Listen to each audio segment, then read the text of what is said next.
గత ప్రభుత్వంలో పశుసంవర్ధక శాఖలో జరిగిన అవినీతిపై ఫోకస్ పెడతాన్నారు మంత్రి వాకిటి శ్రీహరి.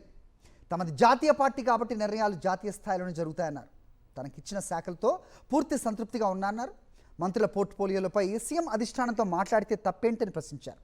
తనకు మంత్రి పదవి ఇచ్చారని, బీజేపీలో ఈటల రాజేందర్కు అధ్యక్ష పదవి ఇస్తారేమో అంటోన్న వాకిటి శ్రీహరితో మా ప్రతినిధి రాకేష్ మాట్లాడారు. మనతో మాట్లాడడానికి మంత్రి వాకిటి శ్రీహరి ఉన్నారు. సార్ చెప్పండి, పోర్ట్ఫోలియోలు కేటాయించారు, సాటిస్ఫైగా ఉన్నారా? పూర్తి స్థాయిలో అదేదో నా జీవితం అంతా దేంతో నడిచిందో అదే పోర్ట్ఫోలియో రావడం కూడా అదృష్టవంతం భావిస్తాను.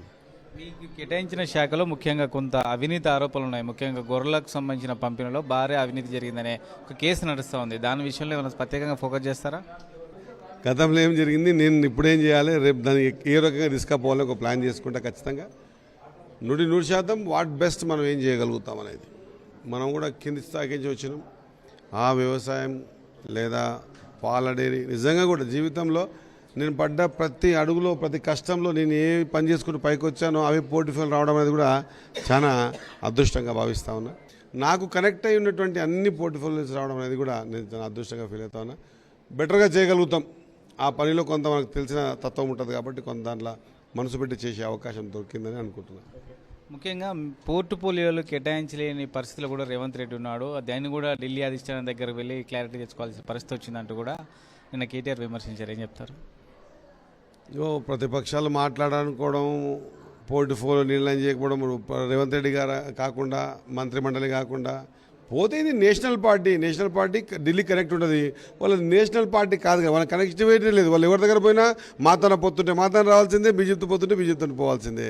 కాబట్టి నేషనలైజ్డ్ పార్టీకి, దేశమంతా ఉన్న పార్టీకి ఆ లింకప్ ఉంటుంది. నా వర్షన్ నేనేమనుకుంటున్నా అంటే పోర్ట్ఫోలియోలు కూడా అనుగుణంగా అంటే వ్యక్తికి అనుగుణంగా అనుభవానికి అనుగుణంగా ఇచ్చానని చెప్పి నేను పరిపూర్ణంగా నమ్ముతాను. Thank you. ఎప్పుడు బాధ్యతలు తెలుసుకోబోతున్నారు మంత్రిగా?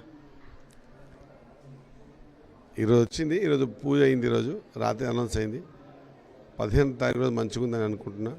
ఈరోజు సాయంత్రం కలిసి సీఎం గారిని కలిసి అంత ఒక మాట చెప్పేసి మరి వారు ఎప్పుడెప్పుడు చెప్తే చేద్దాం. ముఖ్యంగా సీఎం ఉన్న జిల్లాకే ఎక్కువ నిధులు ఇస్తున్నారు, ఎక్కువ పదవులు ఇస్తున్నారు అనే విమర్శలు వస్తాయి. ఏం చెప్తారు? అట్లేం లేదు అనుకుంటున్నారు. ఇప్పుడు సీఎం గారు తను ఈ మారుమూల జిల్లాకించి ముఖ్యమంత్రి అయ్యాను కాబట్టి ఖచ్చితంగా కొంత ముఖ్యమంత్రి అయినప్పుడు కొంత ఎక్స్పెక్టేషన్స్ కూడా ఉంటాయి. ఇప్పటివరకు అందరూ మర్చిపోయారు ఈ జిల్లాను. ఉమ్మడి పాలమూరు జిల్లాని మర్చిపోయినారు, నాన్పేట జిల్లాని గత 10 ఏళ్ళకి టీఆర్ఎస్ గారు మర్చిపోయి ఉండే. ఆలోచన ఆయనకు వచ్చింది, తట్టింది, అదృష్టవంతులం. ఆ ఆలోచన ఇంప్లిమెంట్ చేసి వేదిక మీదనే అందరికీ అనుగుణంగా మీరు కొంత నాకు సహకారం చేయాలి, నా ఉమ్మడి పాలమూరు జిల్లాని బాగా చేసుకుంటా అని చెప్పేసి ఆయన ప్లీజింగ్గా అడగడం ఇది చాలా మటుకు ఇది మంచితనం నేను అనుకుంటా ఉన్నా.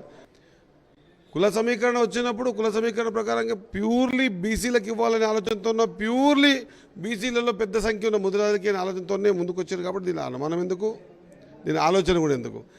ఈటల రాజేందర్కు ఇప్పుడు తనకు పదవి వచ్చింది కాబట్టి ఈటల రాజేందర్కి బీజేపీ అధ్యక్ష పదవి ఇస్తారేమో అన్న ఒక ఊహాగానాలకైతే ప్రస్తుతం మంత్రి తెరలేపారు.